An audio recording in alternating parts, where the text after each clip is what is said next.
Hey guys, here is a mini tarot reading for the collective this week. Here is my Shadowscapes tarot deck, which we're going to use for today, since we're going through the energy of the lunar eclipse, and that energy right now is shadows coming to the surface. There's a lot of disclosures happening in the collective right now, and a lot of things in the dark are being seen now. They're coming to light. So let's see what we pull for this week. All right, so we have 3 cards here that fell out. They were ready to jump out, and I feel like that resonates with the collective energy of literally what needs to be seen, what needs to be known is just falling out, it's just appearing right in front of you. So for our opening message, we had 2 affirmations and a 1 higher self message card. This says an eclipse may hide your light, but not forever. So that's indicating that, well, we are having a lunar eclipse. We're having the blood moon, so it's read very much like this. And we're going through the darkness right now, we really are, and our light is still there. Our light that's in all of us is still there, and we're seeing maybe some of our flaws or some of other people's seeing more of like their true selves, and that's just coming to the surface for us to know how to proceed forward in our lives. My path is mine own alone to own and create. Owning your power, knowing that your path is no one else's but yours. You have full ownership over it, and you can decide what to do. You have free will to decide what to do for yourself. I deserve a night out on the dance floor. Also, just being in your heart space. I feel like this affirmation is telling you to be in your heart center, to give yourself what you deserve, to relax a little bit too, not just work, okay? And maybe you do need to move your body right now. 3 of Wands, actually both 3 of Wands and 7 of Wands were actually reversed originally, but I have them upright just so you can see the images here. So I usually see this 3 of Wands as an expansion of mindset, of being in joy with expanding your horizons on a new path. You're going on a new path, sort of like you're looking at the earth in a whole different way. But with it being reversed, perhaps there's a challenge with that. So right now, I feel like the collective, they're getting a lot of disclosures right now, right? And we're seeing things for what they are more.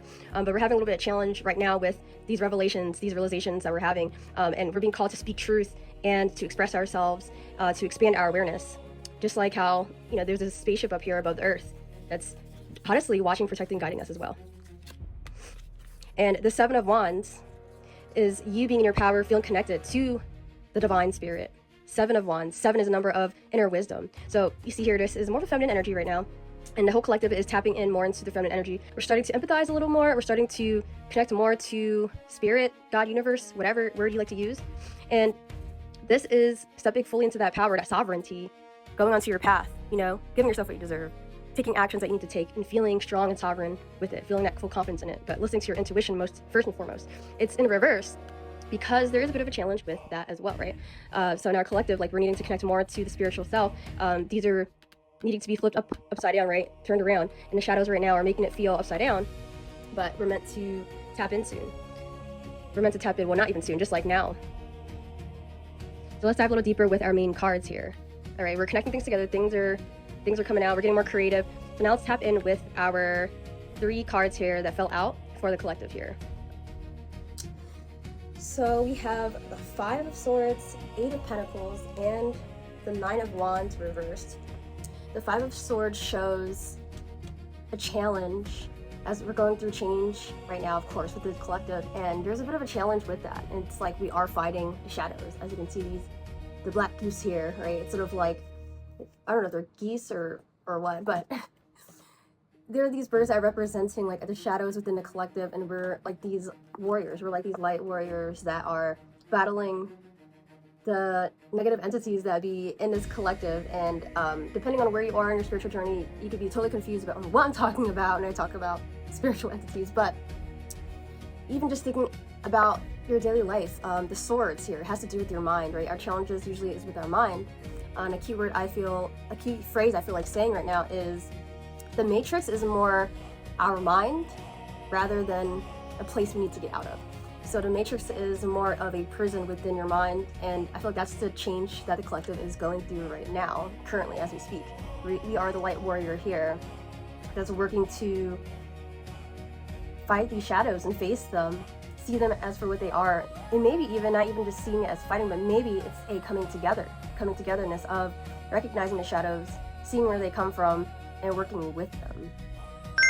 I feel like it's definitely having to do a lot about perspective right now in our collective, and where we're choosing to put our focus and what perception we want to have, because the matrix really is like supposed to be like this prison, right? Where you could feel trapped and you want to get out of the matrix, right? Just like the movie, but also it's used a lot now in terms of spirituality. Like, it's used a lot as we're all working toward becoming more of our highest selves, living a life that feels more free, that feels more aligned. And I feel like that does have a lot to do with the perception on what we're thinking, not so much as where we are, but where we allow our mindset to go and the perceptions you choose to have. And if you work with your shadows and you allow yourself to be, instead of see yourself as so separate from them, choose to love them, you're going to be able to create this web of connections, just like here in the Eight of Pentacles. So this Eight of Pentacles card shows a spider building its web, right? And these are the pentacles here. These are the webs of abundance.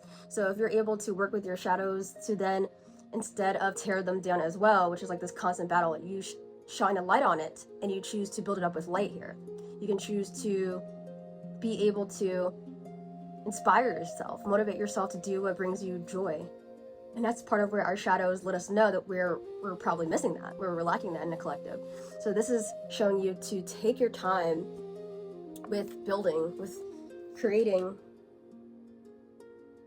Do the things you have to do, the steps you need to do. Take your time if you have to create the life that you want and to follow the path of joy genuinely. And that's where our collective is being led towards as we're going through this change and the challenges within the mental mindscape within our society, and just even the structures that make it up. It all has to do with the mind.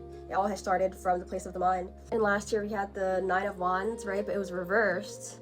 So what it looks like upright is here. And it looks like, you know, a uniting of multiple entity spirits, whoever these guys are here. And it's coming to power here. So I feel like the reversal of it, I feel like it is, as we're building the life that we want, there is going to be this challenge of, are we going to be united alongside others, or are we going to choose a path of being in resistance and not being in alignment, you know, and not choosing to come together.